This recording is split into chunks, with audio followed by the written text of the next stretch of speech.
Start off making this a little bit of a shout out video. I think I'll post it as a response to a pyro video that I will favorite. And so this is my 200th favorite. Not that that's some kind of great milestone. And not that my favorites are necessarily a great list of favorites. But whatever, you know. Pyro could certainly use the somebody to point to one of his videos. Yeah, I like this one just because he's defending civilization against the regressives, you know. And that's, you know, I guess I'm a progressive, I guess I'm a civilizationalist, so I get on. I was going to just move on to this whole discussion, you know, that I've sort of had a disagreement with Pyro about the whole idea of diversity and whether it's a good thing or bad thing, and I really think it's a, in the end, it's going to be the unsustainable element, that's going to screw the whole thing. If we fix all these other problems, that's the one, if we don't let go of, that's going to doom the human race anyway. So I'll get to that because it sort of has to do with what Matt is talking about, and To Be Serious made a little video too. You know, the first thing is an oil crisis thing. The oil's not going to run out. I mean, we're using a preposterous amount of energy. And the fact is, we can still have all the energy, and we can still farm as much as we want. We can move goods all the hell we want. There's still 80% of our use that is complete bullshit. The bullshit trips in the SUV, no less. You know, let's go to the store and buy some toothpicks. I'm out of toothpicks. The waste is preposterous. Most people are working in service jobs. A lot of people are in cubicles and businesses. They don't have to be there. They don't have to drive 40 miles to be there to do their job. They can efficiently, with technology, do their job at home, never making a commute at all. We don't need mass transit. We need no transit. People really don't need to make all the trips they're making. There's a lot of bullshit waste in the system. Cities, there should be golf carts only. Me and Dario have talked about this, kind of joked about it, but yeah, no, golf carts only within the city limits. All right, you park outside the city, use a golf cart in the city, period, end of story. You don't need, you know, Hummers idling at stop lights. You know, you don't need them stuck in traffic, just wasting fuel. All that waste can go. We can fix a lot of this. Is just tax the hell out of bullshit trips. Give people a subsidy. Give them a tax rebate for real commutes to real jobs that require them to be there, to actually physically be present at the location. And certainly subsidize the transportation of goods. There's great efficiency in farming in one location, having all the pollutants in one location, all the fertilizer, all the bullshit in one location.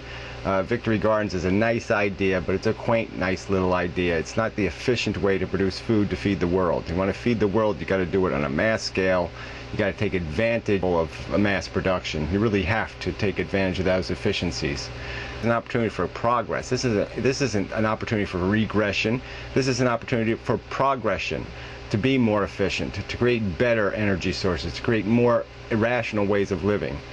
And part of this battle isn't so much with the world, the physical world. It's a battle with human psychology. Let's get to the real equation. It is the gluttony of human beings that is the problem. It's not the limitations in the environment. It's not the limitations of technology. It is the greed and selfishness of human behavior. We don't invest in the future, we mortgage the future. That kind of bullshit has to stop. No more of that bullshit. No more borrowed money. No more economies based on the haves and the have-nots. No, economies based on productive work being rewarded with a real wage. And quit paying people for falling out of the right, you know, golden vagina. You know, end this inheritance crap. End the whole idea of private ownership of the means of production is nonsense. Let the people, both the consumers and the producers, own the businesses. Let them decide how they will be run, okay? The consumers and the people producing, those are the ones that matter. The people owning are irrelevant to the equation. They're useless dead weight. They are parasites on the system. There's just no doubt about it. We have to pay for every product you buy, everything you buy. You got to pay a huge giant tax. To the yacht tax, the personal airplane tax, the 5 mansions all over the world with little toy soldiers in them tax. That's what you're paying, and we can do without that. The world can live without that. We need to refocus our priorities. But all of this is quite survivable, quite fixable. I mean, there really are solutions everywhere, but somehow none to drink. Somehow we can't figure out how to goddamn accept a solution. We can't seem to figure out a way to make solutions happen, because there's all this damn fucking diversity. Every fucking person has an opinion, and it's a goddamn different opinion. And that's what's really fucking us. We can agree on nothing, and that's just disgusting. It's a disgusting paradox that we're stuck in. That we have all this fucking intelligence, we have all these communication vehicles, and we're not having any useful conversation. All we're having is goddamn arguments about basics of fucking life on Earth. I mean, we have to sit there and argue the obvious.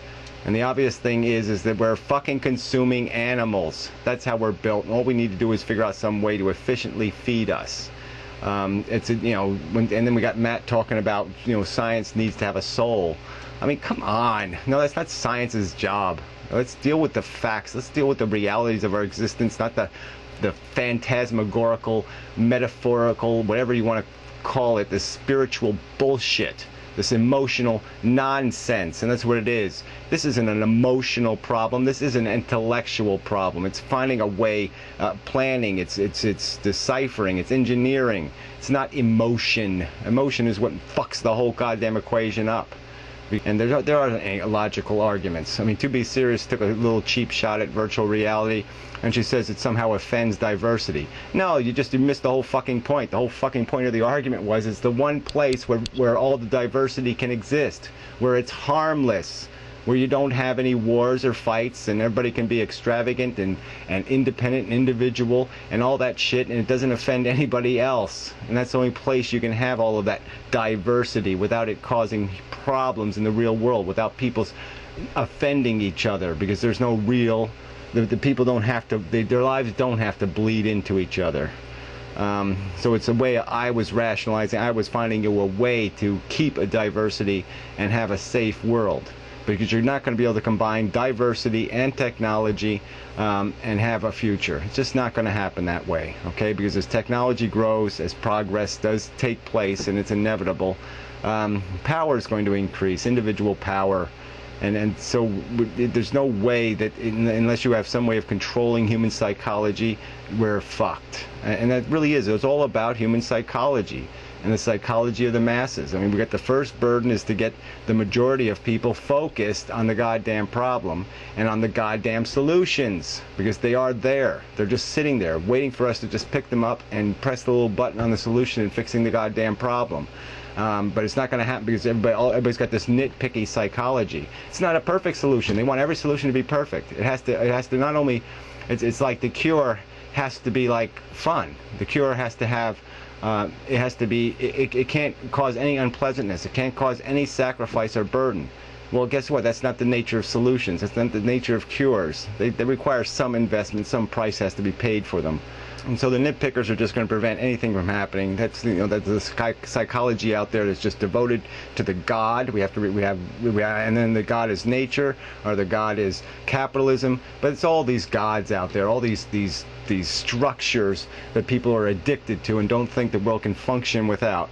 And so until people can let go of that bullshit, we're not going to get anywhere. But yeah, we have to control population. We can do it without being draconian. We can do it by just negotiating with people, giving them incentives to give up, their excesses, give up their gluttony when it comes to having kids, for the sake of the world. I mean, it's really not that hard an argument to make. Yeah, so we can do what we have to do. We can change. We can save this planet from poisoning us, making life miserable for the future. But it's going to require people's psychology to be willing to sit there and accept a solution that isn't perfect. As long as that's going to require you to give up a little tiny bit of something, a little tiny bit of your freedom, or a little tiny bit of something. And then even, the bigger psychological problem that we're eventually going to have to deal with is this whole idea we can't solve problems with violence. We have to have a way to mitigate human anger and human frustration and human defeatism. And as long as people think that they can pull the violence string every time they're upset or irritated, then fuck, we're dead. We're doomed. Okay, there's no possibility of human beings surviving technology into that scenario. So we're fucked unless we change the whole psychology of how we're looking at life. We are parasites stuck in a parasitical system. The whole thing is ludicrous. There's no rules in goddamn the material universe, the universe period. There's no rule. The whole thing could have been great. The whole thing could have been a disaster. It could go to any extreme. It can be ludicrous. Life can be ludicrous, and that's what it is. It's fucking ludicrous. And so we're stuck here addicted to it, and we can deal with that though. We can mitigate against our the ludicrousness of our existence and make it less ludicrous. We can do that much.